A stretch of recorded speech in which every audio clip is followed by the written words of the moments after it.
Hey everyone, welcome back to our channel Financial Hub. In today's video, I'll show you how to create a Splitwise account using the mobile application so you can easily track and split expenses with your group. So let's get started. First, download the Splitwise application and once installed, open the application. So if you already have an account, then just simply log in with your credentials. You can also sign in with your Google account, but for this video, we are trying to create an account, so tap sign up. Here enter your full name, your email address.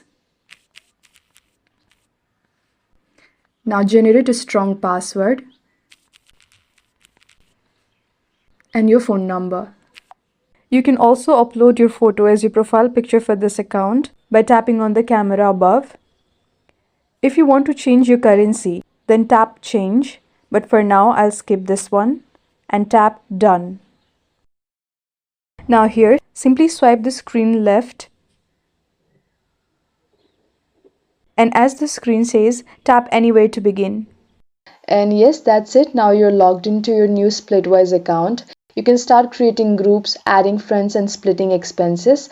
And yes, that's how you create a Splitwise account in just a few minutes. If you found this video helpful, don't forget to like, subscribe and hit the bell icon for more app tutorials. If you have got any queries, drop them in the comments below. Thanks for watching and happy splitting.